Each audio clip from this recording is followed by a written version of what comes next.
ಎಲ್ಲರಿಗೂ ನಮಸ್ಕಾರ ಸ್ನೇಹಿತರೆ, ಹೊಸ ವಿಡಿಯೋಗೆ ನಿಮ್ಮೆಲ್ಲರಿಗೂ ಸ್ವಾಗತ.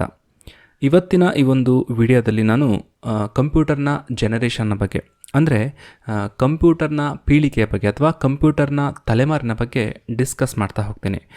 ನೀವು ಯಾವುದೇ ಎಕ್ಸಾಮನ್ನು ಬೇಕಾದರೂ ತಗೊಳ್ಳಿ, ಆ ಒಂದು ಎಕ್ಸಾಮಲ್ಲಿ ಈ ಒಂದು ಟಾಪಿಕ್ ಮೇಲೆ ಏನಿಲ್ಲ ಅಂದರೂ 1-2 ಕ್ವೆಶನ್ಸನ್ನು ಕೇಳ್ತಾರೆ. ಸೊ ಈ ಒಂದು ಟಾಪಿಕ್ ತುಂಬಾ ಇಂಪಾರ್ಟೆಂಟ್ ಆಗಿರೋದ್ರಿಂದ ಈ ಒಂದು ವಿಡಿಯೋವನ್ನು ಸ್ಟಾರ್ಟಿಂಗಿಂದ ಎಂಡ್ವರೆಗೂ ದಯವಿಟ್ಟು ನೋಡ್ತಾ ಹೋಗಿ. ನಾವೀಗ ಜನರೇಷನ್ ಆಫ್ ಕಂಪ್ಯೂಟರ್ ಅಥವಾ ಕಂಪ್ಯೂಟರ್ನ ಪೀಳಿಗೆಗಳು ಅಥವಾ ಕಂಪ್ಯೂಟರ್ನ ತಲೆಮಾರುಗಳ ಬಗ್ಗೆ ಈಗ ನಾವು ಡಿಸ್ಕಸ್ ಮಾಡ್ತಾ ಹೋಗೋಣ ಸ್ನೇಹಿತರೆ. ನಾವು ಈಗ ಬಳಸುತ್ತಿರುವ ಕಂಪ್ಯೂಟರ್ಗಳನ್ನು ಗಮನಿಸಿದಾಗ, ಅಂದರೆ ಈಗ ನಾವು ಯೂಸ್ ಮಾಡ್ತಾ ಇರುವಂಥ ಕಂಪ್ಯೂಟರ್ಗಳನ್ನು ಗಮನಿಸಿದಾಗ ನಮ್ಮ ಮನಸ್ಸಿನಲ್ಲಿ ಒಂದಷ್ಟು ಕ್ವೆಶನ್ಸ್ಗಳು ಉದ್ಭವ ಆಗುತ್ತೆ. ಅದೇನಂತಂದರೆ, ಯಾವಾಗಲೂ ಇಷ್ಟೇ ಚಿಕ್ಕದಾಗಿತ್ತಂತ. ಅಂದರೆ ಸುಮಾರು 30-40 ವರ್ಷಗಳ ಹಿಂದೆ ಇದ್ದಂಥ ಕಂಪ್ಯೂಟರ್ಗೂ ಈಗ ಇರುವಂಥ ಕಂಪ್ಯೂಟರ್ಗೂ ಸೈಜ್ ಏನೂ ಡಿಫ್ರೆನ್ಸ್ ಇಲ್ವಾ ಅನ್ನುವಂಥ ಒಂದು ಕ್ವೆಶನ್ ನಮ್ಮ ಮನಸ್ಸಿನಲ್ಲಿ ಉದ್ಭವ ಆಗುತ್ತೆ. ಮತ್ತು ಸ್ಕ್ರೀನ್ ಮತ್ತು ಕೀಬೋರ್ಡ್ ಇತ್ತ ಅಂತ, ಅಂದರೆ ಈಗ ಇರುವಂಥ ಕಂಪ್ಯೂಟರ್ ರೀತಿಯಲ್ಲೇ ಹಿಂದೆ ಇದ್ದಂಥ ಕಂಪ್ಯೂಟರ್ಗೂ ಕೂಡ ಸ್ಕ್ರೀನ್ ಇತ್ತಾ ಮತ್ತು ಕೀಬೋರ್ಡ್ ಇತ್ತಾ ಅನ್ನುವಂಥ ಒಂದು ಕ್ವೆಶನ್ ನಮ್ಮ ಮನಸ್ಸನ್ನು ಕಾಡದೆ ಬಿಡೋದಿಲ್ಲ. ಅಕಸ್ಮಾತ್ ಇದ್ಯಾವುದು ಇಲ್ಲ ಅಂದರೆ ಅದು ಹೇಗೆ ವಿಕಾಸ ಹೊಂದಿತು, ಅಂದರೆ ಅದು ಯಾವ ರೀತಿ ಡೆವಲಪ್ ಆಯಿತು ಅನ್ನೋದನ್ನು ಇವತ್ತಿನ ಈ ಒಂದು ಟಾಪಿಕಲ್ಲಿ ನಾವು ತಿಳ್ಕೊಳ್ತಾ ಹೋಗ್ತೀವಿ. ಪೀಳಿಗೆಯಿಂದ ಪೀಳಿಗೆಗೆ ಆಗುವ ಬದಲಾವಣೆಗಳು. ಒಂದು ಪೀಳಿಗೆಯಿಂದ ಮತ್ತೊಂದು ಪೀಳಿಗೆಗೆ ಒಂದಷ್ಟು ಚೇಂಜಸ್ಗಳು ಕಾನ್ಸ್ಟೆಂಟಾಗಿ ಆಗ್ತಾ ಇರುತ್ತೆ. ಅದು ಏನು ಅನ್ನೋದನ್ನು ಈಗ ನಾವು ತಿಳ್ಕೊಳ್ಳೋಣ. ಅದರಲ್ಲಿ ಮೊದಲನೇದು ಸೈಜ್ ರೆಡ್ಯೂಸ್ಡ್, ಗಾತ್ರ ಕಡಿಮೆ ಆಗುತ್ತದೆ. ಅಂದರೆ ಒಂದು ಪೀಳಿಗೆಯಿಂದ ಮತ್ತೊಂದು ಪೀಳಿಗೆಗೆ ಹೋಗ್ತಾ ಇದ್ದಂಗೆ ಕಂಪ್ಯೂಟರ್ನ ಸೈಜ್ಗಳು ಕಡಿಮೆ ಆಗ್ತಾ ಹೋಗುತ್ತೆ. ಇದಕ್ಕೆ ಎಕ್ಸಾಂಪಲ್ನ ಹೇಳೋದಾದರೆ, ಫಾರ್ ಎಕ್ಸಾಂಪಲ್ ನಾವು ಫಸ್ಟ್ ಜನ್ರೇಷನ್ನ ಕಂಪ್ಯೂಟರ್ನ ತಗೊಂಡ್ರೆ ಅದು ಇಷ್ಟೊಂದು ದೊಡ್ಡದಾಗಿರುತ್ತೆ. ಆದರೆ ಸೆಕೆಂಡ್ ಜನ್ರೇಷನ್ಗೆ ಬರುವಷ್ಟರಲ್ಲಿ ಆ ಕಂಪ್ಯೂಟರ್ನ ಸೈಜ್ ಇಷ್ಟು ಚಿಕ್ಕದಾಗಿರುತ್ತೆ. ಮತ್ತು ಥರ್ಡ್ ಜನ್ರೇಷನ್ಗೆ ಬರುವಷ್ಟರಲ್ಲಿ ಆ ಒಂದು ಕಂಪ್ಯೂಟರ್ನ ಸೈಜ್ ಇಷ್ಟು ಚಿಕ್ಕದಾಗಿರುತ್ತೆ. ಅಂದರೆ ಜನ್ರೇಷನ್ ಪಾಸ್ ಆಗ್ತಾ ಆಗ್ತಾ ಕಂಪ್ಯೂಟರ್ನ ಗಾತ್ರ ಏನಾಗುತ್ತೆ, ಕಡಿಮೆ ಆಗುತ್ತೆ. ನೆಕ್ಸ್ಟ್ ಏನಾಗುತ್ತೆ, ಸ್ಪೀಡ್ ಇನ್ಕ್ರೀಸ್ಡ್, ಅಂದರೆ ವೇಗ ಹೆಚ್ಚುತ್ತದೆ. ಒಂದು ಜನ್ರೇಷನ್ನಿಂದ ಮತ್ತೊಂದು ಜನ್ರೇಷನ್ಗೆ ಹೋಗ್ತಾ ಇದ್ದಂಗೆ ಕಂಪ್ಯೂಟರ್ನ ಸ್ಪೀಡ್ ಏನಾಗುತ್ತೆ, ಜಾಸ್ತಿ ಆಗ್ತಾ ಹೋಗುತ್ತೆ. ಫಸ್ಟ್ ಜನ್ರೇಷನಲ್ಲಿ ಇದ್ದಂಥ ಸ್ಪೀಡ್ ನೆಕ್ಸ್ಟ್ ಜನ್ರೇಷನಲ್ಲಿ ಜಾಸ್ತಿ ಆಗ್ತಾ ಹೋಗುತ್ತೆ. ಮತ್ತು ಥರ್ಡ್ ಜನ್ರೇಷನಲ್ಲೂ ಕೂಡ ಜಾಸ್ತಿ ಆಗ್ತಾ ಹೋಗುತ್ತೆ. ಮತ್ತು ಕಾಸ್ಟ್ ಡಿಕ್ರೀಸ್ಡ್, ಬೆಲೆ ಕಡಿಮೆ ಆಗುತ್ತದೆ. ಅಂದರೆ ಮೊದಲನೇ ಜನ್ರೇಷನ್ಗಿಂತ ಎರಡನೇ ಜನ್ರೇಷನ್ನ ಕಂಪ್ಯೂಟರ್ಗಳು ಚೀಪ್ ಆಗಿರುತ್ತೆ, ಅಂದರೆ ಇದರ ಬೆಲೆ ತುಂಬ ಕಡಿಮೆ ಆಗಿರುತ್ತೆ. ಹೀಗೆ ಪೀಳಿಗೆಯಿಂದ ಪೀಳಿಗೆಗೆ ಕಂಪ್ಯೂಟರ್ನಲ್ಲಿ ಒಂದಷ್ಟು ಕಾನ್ಸ್ಟೆಂಟಾಗಿ ಬದಲಾವಣೆಗಳು ಆಗ್ತಾ ಇರುತ್ತೆ.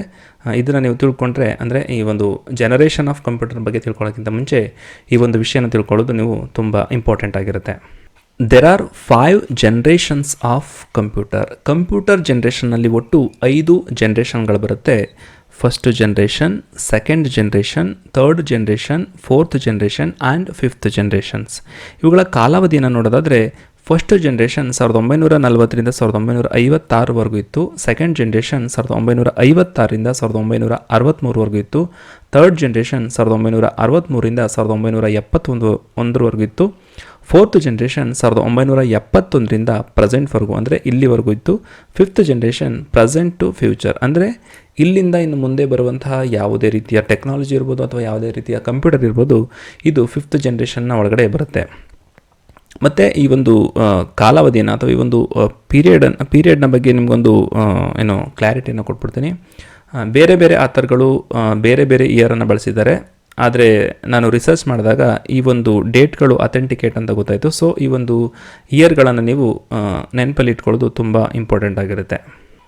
ಮೊದಲಿಗೆ ನಾವು ಫಸ್ಟ್ ಜನ್ರೇಷನ್ ಆಫ್ ಕಂಪ್ಯೂಟರ್ನ ಬಗ್ಗೆ ತಿಳ್ಕೊಳ್ಳೋಣ. ಇದರ ಕಾಲಾವಧಿ 1940ರಿಂದ 1956. ನೀವು ಇಲ್ಲಿ ಗಮನಿಸ್ಬೋದು, ಇದು ಫಸ್ಟ್ ಜನ್ರೇಷನ್ನ ಕಂಪ್ಯೂಟರ್ ಆಗಿದೆ. ನೀವು ಇದನ್ನು ಗಮನಿಸಿದಾಗ ಗೊತ್ತಾಗುತ್ತೆ, ಇದು ಹೆಚ್ಚು ಕಡಿಮೆ ಒಂದು ರೂಮ್ ಸೈಜಲ್ಲಿದೆ. ಒಂದು ರೂಮ್ ಸೈಜಲ್ಲಿ ಈ ಒಂದು ಕಂಪ್ಯೂಟರ್ ಇದೆ. ಮತ್ತು ಇದರ ತೂಕ ಸುಮಾರು ಟನ್ಗಟ್ಟಲೆ ಇತ್ತು ಅಂತ ಹೇಳ್ತಾರೆ. ಮತ್ತು ಇಲ್ಲಿ ನೀವೊಂದು ಬಲ್ಬ್ ರೀತಿ ಉರಿಯುವಂಥ ಒಂದು ಡಿವೈಸನ್ನು ನೋಡ್ಬೋದು. ಈ ಒಂದು ಡಿವೈಸನ್ನು ವ್ಯಾಕ್ಯೂಮ್ ಟ್ಯೂಬ್ಸ್ ಅಂತ ಕರೀತಾರೆ. ಈ ಒಂದು ವ್ಯಾಕ್ಯೂಮ್ ಟ್ಯೂಬ್ಸನ್ನು ಈ ಒಂದು ಫಸ್ಟ್ ಜನ್ರೇಷನಲ್ಲಿ ಮೇಯ್ನ್ ಟೆಕ್ನಾಲಜಿಯಾಗಿ ಬಳಸ್ತಾಯಿದ್ರು. ಇಲ್ಲೂ ಕೂಡ ಅದೇ ಕೊಟ್ಟಿದ್ದಾರೆ. ಕೋರ್ ಎಲಿಮೆಂಟ್ ಅಂದರೆ ಮೇಯ್ನ್ ಟೆಕ್ನಾಲಜಿಯಾಗಿ ವ್ಯಾಕ್ಯೂಮ್ ಟ್ಯೂಬ್ಗಳನ್ನು ಅಥವಾ ವ್ಯಾಲ್ವ್ಸ್ಗಳನ್ನು ಈ ಒಂದು ಫಸ್ಟ್ ಜನ್ರೇಷನಲ್ಲಿ ಬಳಸ್ತಾಯಿದ್ರು. ನೀವು ಇಲ್ಲಿ ಗಮನಿಸ್ಬೋದು, ಇದಕ್ಕೆ ವ್ಯಾಕ್ಯೂಮ್ ಟ್ಯೂಬ್ ಅಂತ ಕರೀತಾರೆ. ನೋಡೋದಕ್ಕೆ ಒಂದು ರೀತಿ ಬಲ್ಬ್ ರೀತಿ ಇದೆ. ಇದನ್ನು ವ್ಯಾಕ್ಯೂಮ್ ಟ್ಯೂಬ್ ಅಂತ ಕರೀತಾರೆ. ಇದನ್ನು ಫಸ್ಟ್ ಜನ್ರೇಷನ್ನಲ್ಲಿ ಕೋರ್ ಎಲಿಮೆಂಟಾಗಿ ಬಳಸ್ತಾಯಿದ್ರು. ಫಸ್ಟ್ ಜನ್ರೇಷನ್ನ ಬಗ್ಗೆ ಇನ್ನಷ್ಟು ಮಾಹಿತಿಯನ್ನು ತಿಳ್ಕೊಳ್ಳೋದಾದರೆ, ಈ ಒಂದು ಫಸ್ಟ್ ಜನ್ರೇಷನಲ್ಲಿ ಡೇಟಾ ಸ್ಟೋರೇಜ್ಗೆ ಅಂದರೆ ಡೇಟಾವನ್ನು ಸ್ಟೋರ್ ಮಾಡೋದಕ್ಕೆ ಪಂಚ್ ಕಾರ್ಡ್ ಮತ್ತು ಪೇಪರ್ ಟೇಪನ್ನು ಬಳಸ್ತಾ ಇದ್ರು. ಮತ್ತು ಕಂಪ್ಯೂಟೇಷನ್ ಸ್ಪೀಡ್ ಅಂದರೆ ಕಂಪ್ಯೂಟರ್ ಯಾವ ವೇಗದಲ್ಲಿ ಕೆಲಸ ಮಾಡುತ್ತೆ ಅನ್ನೋದನ್ನು ಅಳತೆ ಮಾಡೋದಕ್ಕೆ ಮಿಲಿ ಸೆಕೆಂಡ್ಸನ್ನು ಬಳಸ್ತಾ ಇದ್ರು. ಮತ್ತು ಪ್ರೋಗ್ರಾಮಿಂಗ್ ಲ್ಯಾಂಗ್ವೇಜ್ ಆಗಿ ಲೋ ಲೆವೆಲ್ ಲ್ಯಾಂಗ್ವೇಜನ್ನು ಬಳಸ್ತಾ ಇದ್ರು.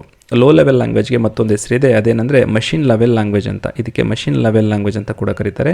ನಿಮಗೆ ಗೊತ್ತಿರಲಿ ಸ್ನೇಹಿತರೆ, ಕಂಪ್ಯೂಟರ್ಗೆ ನಿಮ್ಮ ರೀತಿ ABCD ಅಥವಾ ಈ ಅರ್ಥ ಆಗೋದಿಲ್ಲ. ಇದಕ್ಕೆ ಅರ್ಥ ಆಗೋದೇನಿದ್ರು 0 ಮತ್ತು 1. ಈ ಒಂದು 0 ಮತ್ತು 1 ಯೂಸ್ ಮಾಡಿಕೊಂಡು ಕಂಪ್ಯೂಟರ್ಗೆ ಪ್ರೋಗ್ರಾಮ್ಗಳನ್ನು ತಯಾರಿಸ್ತಾ ಇದ್ರು. ನೆಕ್ಸ್ಟ್ ಪಾಯಿಂಟ್ ಯಾವುದು ಅಂದರೆ ಬಲ್ಕಿ ಇನ್ ಸೈಜ್. ಅಂದರೆ ಫಸ್ಟ್ ಜನ್ರೇಷನ್ನ ಕಂಪ್ಯೂಟರ್ಗಳು ತುಂಬ ದೊಡ್ಡದಾಗಿತ್ತು. ಹೀಗಾಗಲೇ ಅದರ ಫೋಟೋವನ್ನು ಕೂಡ ನಾನು ನಿಮಗೆ ತೋರಿಸಿದ್ದೀನಿ. ಸೊ ಈ ಒಂದು ಕಂಪ್ಯೂಟರ್ಗಳು ತುಂಬ ದೊಡ್ಡದಾಗಿದ್ದರಿಂದ ಕನ್ಸ್ಯೂಮ್ ಲಾಟ್ ಆಫ್ ಎಲೆಕ್ಟ್ರಿಸಿಟಿ, ಅಂದರೆ ತುಂಬಾ ಎಲೆಕ್ಟ್ರಿಸಿಟಿಯನ್ನು ಕನ್ಸ್ಯೂಮ್ ಮಾಡ್ತಾಯಿತ್ತು. ಅಟ್ ದ ಸೇಮ್ ಟೈಮ್ ಹೀಟನ್ನು ಕೂಡ ಪ್ರೊಡ್ಯೂಸ್ ಮಾಡ್ತಾಯಿತ್ತು. ತುಂಬ ಹೆಚ್ಚಿನ ಹೀಟನ್ನು ಇದು ಪ್ರೊಡ್ಯೂಸ್ ಮಾಡ್ತಾಯಿತ್ತು. ಈ ಫಸ್ಟ್ ಜನ್ರೇಷನ್ನ ಕಂಪ್ಯೂಟರ್ಗೆ ಈಗ ಒಂದಷ್ಟು ಎಕ್ಸಾಂಪಲ್ಸ್ಗಳನ್ನು ನೋಡ್ತಾ ಹೋಗೋಣ. ಅದರಲ್ಲಿ ಮೊದಲನೇದು ENIAC. ಇದನ್ನು first programmable computer in the world ಅಂತ ಕರೀತಾರೆ. ಅಂದರೆ ಈ ಒಂದು ಪ್ರಪಂಚದಲ್ಲೇ ಫಸ್ಟ್ ಪ್ರೋಗ್ರಾಮಬಲ್ ಕಂಪ್ಯೂಟರ್ ಯಾವುದು ಅಂತಂದರೆ ಅದು ENIAC ಆಗಿರುತ್ತೆ. ಇದರ ಫುಲ್ ಫಾರ್ಮ್ ಏನಂತಂದರೆ electronic numerical integrator and computer ಅಂತ. ಇದನ್ನು ಸಾಕಷ್ಟು ಎಕ್ಸಾಮ್ಸ್ಗಳಲ್ಲಿ ಕೇಳಿದ್ದಾರೆ. ಸೊ ಇದನ್ನು ನೀವು ನೆನ್ಪಿಟ್ಕೊಳ್ಳೋದು ತುಂಬ ಇಂಪಾರ್ಟೆಂಟ್ ಆಗಿರುತ್ತೆ. ಮತ್ತೊಂದು ಎಕ್ಸಾಂಪಲ್ EDVAC. ಇದರ ಫುಲ್ ಫಾರ್ಮ್ ಏನಂದರೆ electronic discrete variable automatic computer.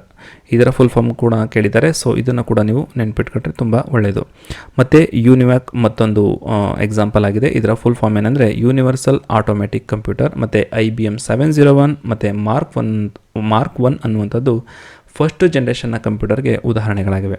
Next ಈಗ ನಾವು ಸೆಕೆಂಡ್ ಜನ್ರೇಷನ್ ಆಫ್ ಕಂಪ್ಯೂಟರ್ನ ಬಗ್ಗೆ ತಿಳ್ಕೊಳ್ಳೋಣ. ಇದರ ಕಾಲಾವಧಿ 1956ರಿಂದ 1963. ನೀವು ಇಲ್ಲಿ ಗಮನಿಸ್ಬೋದು, ಇದು ಸೆಕೆಂಡ್ ಜನ್ರೇಷನ್ನ ಕಂಪ್ಯೂಟರ್ ಆಗಿದೆ. ಆಲ್ಮೋಸ್ಟ್ ಈಗ ಇದು ರೂಮನ್ನು ಬಿಟ್ಟು ಒಂದು ಟೇಬಲ್ ಮೇಲೆ ಬಂದಿದೆ. ಅಂದರೆ ಫಸ್ಟ್ ಜನ್ರೇಷನ್ನ ಕಂಪ್ಯೂಟರ್ಗಳು ರೂಮ್ನಷ್ಟು ಸ್ಪೇಸನ್ನು ಆಕ್ಯುಪೈ ಮಾಡ್ತಾ ಇತ್ತು. ಬಟ್ ಈಗ ಸೆಕೆಂಡ್ ಜನ್ರೇಷನ್ನಲ್ಲಿ ಕಂಪ್ಯೂಟರ್ಗಳು ಒಂದು ಟೇಬಲ್ ಮೇಲೆ ಇಡುವಷ್ಟು ಚಿಕ್ಕದಾಗಿದೆ. ಇದಕ್ಕೆ ಕಾರಣ ಏನಂತಂದರೆ ಇದರಲ್ಲಿ ಒಂದು ಹೊಸ ಟೆಕ್ನಾಲಜಿಯನ್ನು ಬಳಸ್ತಾರೆ. ಅದರ ಹೆಸರು ಟ್ರಾನ್ಸಿಸ್ಟರ್. ಅಂದರೆ ಸೆಕೆಂಡ್ ಜನ್ರೇಷನ್ನ ಕೋರ್ ಎಲಿಮೆಂಟ್ ಯಾವುದು ಅಂತಂದರೆ ಟ್ರಾನ್ಸಿಸ್ಟರ್. ಇದನ್ನು ಸೆಮಿಕಂಡಕ್ಟರ್ಗಳಿಂದ ತಯಾರಿಸ್ತಾರೆ. ಇಲ್ಲಿ ನೀವು ಗಮನಿಸ್ಬೋದು, ಇದನ್ನು ಟ್ರಾನ್ಸಿಸ್ಟರ್ಸ್ ಅಂತ ಕರೀತಾರೆ. ಇದನ್ನು ನೀವು ಯಾವುದೇ ರೇಡಿಯೋ ಅಥವಾ ಯಾವುದೇ TVಯನ್ನು ಓಪನ್ ಮಾಡಿ ನೋಡಿದ್ರೆ ಅದರ ಒಳಗಡೆ ಈ ಒಂದು ಸೆಮಿಕಂಡಕ್ಟರ್ ಡಿವೈಸ್ ಅಂದರೆ ಈ ಟ್ರಾನ್ಸಿಸ್ಟರ್ಸ್ಗಳು ನಿಮಗೆ ಕಾಣಸಿಗುತ್ತೆ. ಒಂದು ಟ್ರಾನ್ಸಿಸ್ಟರ್ನಲ್ಲಿ ಸುಮಾರು 200 ವ್ಯಾಕ್ಯೂಮ್ ಟ್ಯೂಬ್ಗಳಷ್ಟು ಕೆಪಾಸಿಟಿಯನ್ನು ನಾವು ಆ್ಯಡ್ ಮಾಡ್ಬೋದು. ಅಂದರೆ 200 ವ್ಯಾಕ್ಯೂಮ್ ಟ್ಯೂಬ್ಗಳ ಕೆಪಾಸಿಟಿ ಒಂದು ಟ್ರಾನ್ಸಿಸ್ಟರ್ಸ್ ಹೋಲ್ಡ್ ಮಾಡುತ್ತೆ. ಸೊ ಹಾಗಾಗಿ ಫಸ್ಟ್ ಜನ್ರೇಷನಿಂದ ಸೆಕೆಂಡ್ ಜನ್ರೇಷನ್ಗೆ ಸೈಜು ತುಂಬ ಕಡಿಮೆ ಆಗುತ್ತೆ ಸ್ನೇಹಿತರೆ. ಈ ಒಂದು ಸೆಕೆಂಡ್ ಜನ್ರೇಷನ್ನ ಬಗ್ಗೆ ಮತ್ತಷ್ಟು ಮಾಹಿತಿಯನ್ನು ನೋಡೋದಾದರೆ, ಪ್ರೈಮರಿ ಸ್ಟೋರೇಜ್ ಆಗಿ ಮ್ಯಾಗ್ನೆಟಿಕ್ ಕೋರ್ಸ್ಗಳನ್ನು ಬಳಸ್ತಾ ಇದ್ರು. ಸೆಕೆಂಡರಿ ಸ್ಟೋರೇಜ್ ಆಗಿ ಮ್ಯಾಗ್ನೆಟಿಕ್ ಟೇಪ್ಸ್ ಅಥವಾ ಮ್ಯಾಗ್ನೆಟಿಕ್ ಡ್ರಮ್ಸ್ಗಳನ್ನು ಬಳಸ್ತಾ ಇದ್ರು. ಕಂಪ್ಯೂಟೇಷನ್ ಸ್ಪೀಡ್ ಅಂದರೆ ಕಂಪ್ಯೂಟರ್ ಯಾವ ವೇಗದಲ್ಲಿ ಕೆಲಸ ಮಾಡುತ್ತೆ ಅನ್ನೋದನ್ನು ಮೈಕ್ರೋ ಸೆಕೆಂಡ್ಸ್ಗಳಲ್ಲಿ ಅಳತೆಯನ್ನು ಮಾಡ್ತಾಯಿದ್ರು. ಮತ್ತು ಪ್ರೋಗ್ರಾಮಿಂಗ್ ಲ್ಯಾಂಗ್ವೇಜ್ ಆಗಿ ಅಸೆಂಬ್ಲಿ ಲ್ಯಾಂಗ್ವೇಜನ್ನು ಬಳಸ್ತಾಯಿದ್ರು. ಫಸ್ಟ್ ಜನ್ರೇಷನಲ್ಲಿ ನಾನು ಮೊದಲೇ ಹೇಳಿದಾಗೆ ಲೋ ಲೆವೆಲ್ ಲ್ಯಾಂಗ್ವೇಜನ್ನು ಬಳಸ್ತಾಯಿದ್ರು. ಬಟ್ ಈಗ ಸೆಕೆಂಡ್ ಜನ್ರೇಷನಲ್ಲಿ ಅಸೆಂಬ್ಲಿ ಲ್ಯಾಂಗ್ವೇಜನ್ನು ಪ್ರೋಗ್ರಾಮಿಂಗ್ ಲ್ಯಾಂಗ್ವೇಜ್ ಆಗಿ ಬಳಸ್ತಾಯಿದ್ರು. Size and electricity consumption reduced. First ಜನ್ರೇಷನ್ಗೆ ಕಂಪೇರ್ ಮಾಡಿದ್ರೆ ಸೈಜ್ ಮತ್ತು ಎಲೆಕ್ಟ್ರಿಸಿಟಿ ಕನ್ಸಂಪ್ಷನ್ ಏನಾಗುತ್ತೆ, ಕಡಿಮೆ ಆಗುತ್ತೆ. ಮತ್ತು ಲೆಸ್ ಎಕ್ಸ್ಪೆನ್ಸಿವ್. ಇದರ ಬೆಲೆ ಕೂಡ ಫಸ್ಟ್ ಜನ್ರೇಷನ್ಗೆ ಕಂಪೇರ್ ಮಾಡಿದ್ರೆ ಕಡಿಮೆ ಆಗುತ್ತೆ. ಸೆಕೆಂಡ್ ಜನ್ರೇಷನ್ನ ಕಂಪ್ಯೂಟರ್ಗಳಿಗೆ ಉದಾಹರಣೆಯನ್ನು ನೋಡೋದಾದರೆ IBM 7090, UNIVAC 1107, CDC 1604 ಇದು ಸೆಕೆಂಡ್ ಜನ್ರೇಷನ್ನ ಕಂಪ್ಯೂಟರ್ಗೆ ಉದಾಹರಣೆಗಳಾಗಿವೆ. ನೆಕ್ಸ್ಟ್ ಈಗ ನಾವು ಥರ್ಡ್ ಜನ್ರೇಷನ್ನ ಕಂಪ್ಯೂಟರ್ನ ಬಗ್ಗೆ ಸ್ವಲ್ಪ ತಿಳ್ಕೊಳ್ಳೋಣ. ಇದರ ಕಾಲಾವಧಿ 1963ರಿಂದ 1971. ನೀವಿಲ್ಲಿ ಗಮನಿಸ್ಬೋದು, ಇದು ಥರ್ಡ್ ಜನ್ರೇಷನ್ನ ಕಂಪ್ಯೂಟರ್ ಆಗಿದೆ. ಇದರ ಸ್ಕ್ರೀನ್ನಲ್ಲಿ ಯಾವುದೇ ರೀತಿಯ ಐಕಾನ್ಗಳಿಲ್ಲ, ಕೇವಲ ಅಕ್ಷರಗಳನ್ನು ಮಾತ್ರ ನೀವು ನೋಡ್ತಾ ಇದ್ದೀರಾ. ಮತ್ತು ಇದರಲ್ಲಿ ಮೌಸ್ ಕೂಡ ಇಲ್ಲ, ಇದರಲ್ಲಿ ಮೌಸ್ ಕೂಡ ಬಳಸ್ತಾ ಇರಲಿಲ್ಲ. ಇದು ಥರ್ಡ್ ಜನ್ರೇಷನ್ನ ಕಂಪ್ಯೂಟರ್ ಆಗಿದೆ. ಯಾಕೆ ಈ ಒಂದು ಮೌಸ್ನ ಬಳಸ್ತಾ ಇರಲಿಲ್ಲ ಅಂತಂದರೆ ಇದರಲ್ಲಿ ಕೇವಲ ಕೀಬೋರ್ಡ್ನ ಮುಖಾಂತರ ಕಮ್ಯಾಂಡನ್ನು ಮಾತ್ರ ಕೊಡ್ತಾಯಿದ್ರು. ಈಗ ಇರುವಂತೆ ಐಕಾನ್ಗಳಿರ್ಬೋದು ಅಥವಾ ಗ್ರಾಫಿಕ್ಗಳಿರ್ಬೋದು ಅದೇನೂ ಇರ್ತಾ ಇರಲಿಲ್ಲ ಯಾವಾಗ ಥರ್ಡ್ ಜನ್ರೇಷನ್ನ ಕಂಪ್ಯೂಟರ್ಗಳಲ್ಲಿ. ಥರ್ಡ್ ಜನ್ರೇಷನಲ್ಲಿ ಕೋರ್ ಎಲಿಮೆಂಟ್ ಆಗಿ ಇಂಟಿಗ್ರೇಟೆಡ್ ಸರ್ಕ್ಯೂಟ್ ಅಥವಾ IC ಚಿಪ್ಗಳನ್ನು ಬಳಸ್ತಾ ಇದ್ರು. ಈ ಒಂದು IC ಚಿಪ್ಪನ್ನು ಡೆವಲಪ್ ಮಾಡಿದವರು ಯಾರು ಅಂತಂದರೆ ಜಾಕ್ ಕೆಲ್ಬಿ ಅನ್ನುವಂಥವ್ರು ಈ ಒಂದು IC ಚಿಪ್ಪನ್ನು ಡೆವಲಪ್ ಮಾಡಿದ್ದಾರೆ. ಒಂದು ಇಂಟಿಗ್ರೇಟೆಡ್ ಸರ್ಕ್ಯೂಟಲ್ಲಿ ಸುಮಾರು 1000 ಟ್ರಾನ್ಸಿಸ್ಟರ್ಗಳ ಕೆಪಾಸಿಟಿಯನ್ನು ಆ್ಯಡ್ ಮಾಡ್ಬೋದಾಗಿತ್ತು. ನೀವಿಲ್ಲಿ ಗಮನಿಸ್ಬೋದು, ಇದನ್ನು IC ಚಿಪ್ ಅಂತ ಕರೀತಾರೆ. ಇದರ ಒಳಗಡೆ ಸಾವಿರಾರು ಟ್ರಾನ್ಸಿಸ್ಟರ್ಗಳ ಕೆಪಾಸಿಟಿಯನ್ನು ಆ್ಯಡ್ ಮಾಡ್ಬೋದಾಗಿರುತ್ತೆ. ಈ ಥರ್ಡ್ ಜನ್ರೇಷನ್ನ ಕಂಪ್ಯೂಟರ್ಗಳಲ್ಲಿ ಡೇಟಾವನ್ನು ಸ್ಟೋರ್ ಮಾಡೋದಕ್ಕೆ ಮ್ಯಾಗ್ನೆಟಿಕ್ ಡಿಸ್ಕ್ ಮತ್ತು ಮ್ಯಾಗ್ನೆಟಿಕ್ ಟೇಪ್ಸ್ಗಳನ್ನು ಬಳಸ್ತಾ ಇದ್ರು. ಕಂಪ್ಯೂಟೇಷನ್ ಸ್ಪೀಡ್ ಅಂದರೆ ಕಂಪ್ಯೂಟರ್ ಯಾವ ಸ್ಪೀಡಲ್ಲಿ ಕೆಲಸ ಮಾಡುತ್ತೆ ಅನ್ನೋದನ್ನು ನ್ಯಾನೋ ಸೆಕೆಂಡ್ಸ್ಗಳಲ್ಲಿ ಅಳತೆಯನ್ನು ಮಾಡ್ತಾಯಿದ್ರು. ಮತ್ತು ಪ್ರೋಗ್ರಾಮಿಂಗ್ ಲ್ಯಾಂಗ್ವೇಜ್ ಆಗಿ ಹೈ ಲೆವೆಲ್ ಲ್ಯಾಂಗ್ವೇಜ್ಗಳನ್ನು ಬಳಸ್ತಾ ಇದ್ರು. ಅಂದರೆ ಫೋರ್ಟಾನ್ ಇರ್ಬೋದು, ಕೋಬಾಲ್ ಇರ್ಬೋದು, ಬೇಸಿಕ್ ಇರ್ಬೋದು. ಈ ಫೋರ್ಟಾನನ್ನು ಪ್ರಪಂಚದ ಮೊಟ್ಟ ಮೊದಲ ಹೈ ಲೆವೆಲ್ ಪ್ರೋಗ್ರಾಮಿಂಗ್ ಲ್ಯಾಂಗ್ವೇಜ್ ಅಂತ ಕರೀತಾರೆ. ಇದರ ಫುಲ್ ಫಾರ್ಮ್ ಏನಂದರೆ ಫಾರ್ಮುಲಾ ಟ್ರಾನ್ಸ್ಫರ್ ಅಂತ. ಈ ಒಂದು high level language human understandable ಅಂದರೆ ಮನುಷ್ಯರಿಗೆ ಇದು ಅರ್ಥ ಆಗುತ್ತೆ. ಮತ್ತು ಸ್ಮಾಲರ್, ಫಾಸ್ಟರ್ ಆ್ಯಂಡ್ ಅಫೋರ್ಡಬಲ್ ಅಂದರೆ ಇದು ಏನು ಥರ್ಡ್ ಜನ್ರೇಷನ್ನ ಕಂಪ್ಯೂಟರ್ಗಳು ಸೆಕೆಂಡ್ ಜನ್ರೇಷನ್ನ ಕಂಪ್ಯೂಟರ್ಗೆ ಹೋಲಿಕೆ ಮಾಡಿದ್ರೆ ಚಿಕ್ಕದಾಗಿತ್ತು ಮತ್ತು ಫಾಸ್ಟ್ ಆಗಿತ್ತು ಮತ್ತು ಇದರ ಬೆಲೆ ಕೂಡ ಕಡಿಮೆ ಆಗಿತ್ತು. ಇದಕ್ಕೆ ಎಕ್ಸಾಂಪಲ್ನ ನೋಡೋದಾದರೆ IBM 360, PDP-8 ಮತ್ತು ಹನಿವೆಲ್ 6000 ಅನ್ನುವಂಥದ್ದು ಥರ್ಡ್ ಜನ್ರೇಷನ್ನ ಕಂಪ್ಯೂಟರ್ಗೆ ಬೆಸ್ಟ್ ಎಕ್ಸಾಂಪಲ್ಸ್ ಅಂತ ಹೇಳ್ಬೋದು. ನೆಕ್ಸ್ಟ್ ಈಗ ನಾವು ಫೋರ್ತ್ ಜನ್ರೇಷನ್ ಆಫ್ ಕಂಪ್ಯೂಟರ್ನ ಬಗ್ಗೆ ತಿಳ್ಕೊಳ್ಳೋಣ. ಇದರ ಕಾಲಾವಧಿ 1971ರಿಂದ ಪ್ರೆಸೆಂಟ್ ಅಂದರೆ 1971ರಿಂದ ಇಲ್ಲಿಯವರೆಗೂ ಫೋರ್ತ್ ಜನ್ರೇಷನ್ನ ಕಂಪ್ಯೂಟರ್ಗಳು ಬರುತ್ತೆ.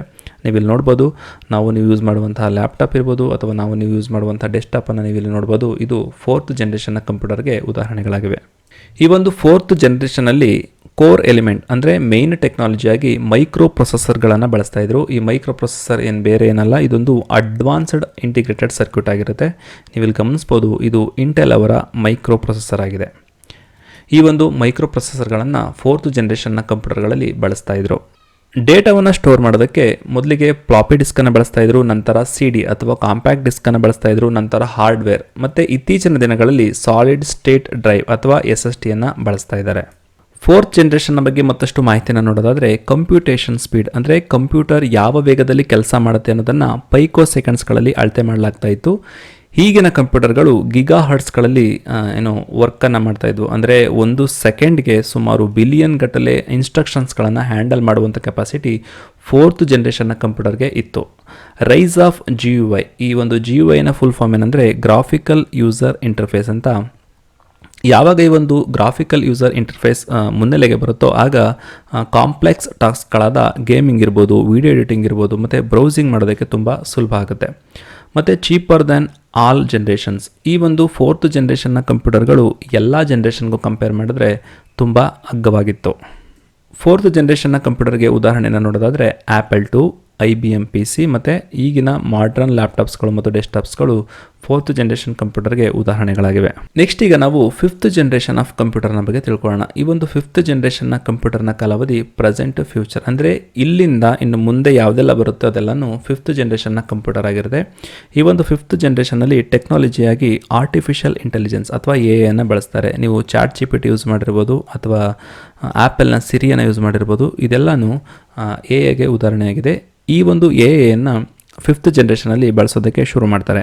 ಡೇಟಾ ಸ್ಟೋರೇಜ್ ಅಂದರೆ ಡೇಟಾವನ್ನು ಸ್ಟೋರೇಜ್ ಮಾಡೋದಕ್ಕೆ ಕ್ಲೌಡ್ ಸ್ಟೋರೇಜ್ ಮತ್ತು ಹೈ ಕೆಪಾಸಿಟಿ SSTಯನ್ನು ಬಳಸ್ತಾರೆ. ರೋಬೋಟಿಕ್ಸ್ ಸ್ಟಿಲ್ ಅಂಡರ್ ರಿಸರ್ಚ್ ಅಂದರೆ ರೋಬೋಟಿಕ್ಸ್ಗಳ ಬಗ್ಗೆ ಈ ಒಂದು ಫಿಫ್ತ್ ಜನ್ರೇಷನಲ್ಲಿ ಇನ್ನೂ ರಿಸರ್ಚ್ ನಡೀತಾ ಇದೆ. ಅಂದರೆ ಈಗೀಗ ನಾವು ಫಿಫ್ತ್ ಜನ್ರೇಷನ್ಗೆ ಹೆಜ್ಜೆಯನ್ನು ಹಾಕ್ತಾ ಇದ್ದೀವಿ. ಕೊನೆಯದಾಗಿ ಈಗ ನಾವು ಈ ಒಂದು ಟಾಪಿಕನ್ನು ಒಂದು ಕ್ವಶನ್ನ ಮುಖಾಂತರ ಎಂಡ್ ಮಾಡೋಣ ಸ್ನೇಹಿತರೆ. Which among the following generation of computer used vacuum tubes ಅಂದರೆ ಯಾವ ಪೀಳಿಗೆಯ ಕಂಪ್ಯೂಟರ್ಗಳಲ್ಲಿ ವ್ಯಾಕ್ಯೂಮ್ ಟ್ಯೂಬ್ಸ್ಗಳನ್ನು ಬಳಸ್ತಾ ಇದ್ರು ಅಂತ ಕ್ವಶನ್ ಇದೆ. ಇದಕ್ಕೆ ಸರಿಯಾದ ಉತ್ತರ ಏನಂದರೆ ಫಸ್ಟ್ ಜನ್ರೇಷನಲ್ಲಿ ವ್ಯಾಕ್ಯೂಮ್ ಟ್ಯೂಬ್ಗಳನ್ನು ಕೋರ್ ಟೆಕ್ನಾಲಜಿಯಾಗಿ ಬಳಸ್ತಾ ಇದ್ರು. ಮತ್ತು ಸೆಕೆಂಡ್ ಜನ್ರೇಷನಲ್ಲಿ ಏನು ಬಳಸ್ತಾ ಇದ್ರು, ಟ್ರಾನ್ಸಿಸ್ಟರ್ಸ್ಗಳನ್ನು ಬಳಸ್ತಾ ಇದ್ರು. ಸೆಕೆಂಡ್ ಜನ್ರೇಷನ್ಗಳಲ್ಲಿ ಟ್ರಾನ್ಸಿಸ್ಟರ್ಸ್ಗಳನ್ನು ಬಳಸ್ತಾ ಇದ್ರು. ಥರ್ಡ್ ಜನ್ರೇಷನಲ್ಲಿ ಏನು ಬಳಸ್ತಾ ಇದ್ರು, IC ಚಿಪ್ಗಳನ್ನು ಬಳಸ್ತಾ ಇದ್ರು. ಫೋರ್ತ್ ಜನ್ರೇಷನಲ್ಲಿ ಮೈಕ್ರೋ ಪ್ರೊಸೆಸರ್ಗಳನ್ನು ಕೋರ್ ಟೆಕ್ನಾಲಜಿಯಾಗಿ ಬಳಸ್ತಾ ಇದ್ರು. ಫೋರ್ತ್ ಜನ್ರೇಷನಲ್ಲಿ ಬಳಸ್ತಾ ಇದ್ರು. ಇಲ್ಲಿವರೆಗೂ ನಾವು ಜನ್ರೇಷನ್ ಆಫ್ ಕಂಪ್ಯೂಟರ್ ಅಂದರೆ ಕಂಪ್ಯೂಟರ್ನ ಪೀಳಿಗೆಗಳ ಬಗ್ಗೆ ತುಂಬ ಈಸಿಯಾಗಿ ತಿಳ್ಕೊಂಡ್ವಿ. ಮುಂದಿನ ವಿಡಿಯೋದಲ್ಲಿ ನಾವು ಕ್ಲಾಸಿಫಿಕೇಷನ್ ಆಫ್ ಕಂಪ್ಯೂಟರ್ ಅಥವಾ ಕಂಪ್ಯೂಟರನ್ನು ಯಾವ ರೀತಿಯಾಗಿ ಕ್ಲಾಸಿಫೈ ಮಾಡಿದ್ದಾರೆ ಅನ್ನೋದನ್ನು ತಿಳ್ಕೊಳ್ಳೋಣ. ಸದ್ಯಕ್ಕೆ ಇವತ್ತಿನ ಈ ಒಂದು ವಿಡಿಯೋನ ಇಲ್ಲಿಗೆ ನಾನು ಎಂಡ್ ಮಾಡ್ತಾ ಇದ್ದೀನಿ. ಮುಂದಿನ ವಿಡಿಯೋದಲ್ಲಿ ಸಿಗೋಣ. ಅಲ್ಲಿವರೆಗೂ ನಿಮ್ಮೆಲ್ಲರಿಗೂ ಧನ್ಯವಾದಗಳು.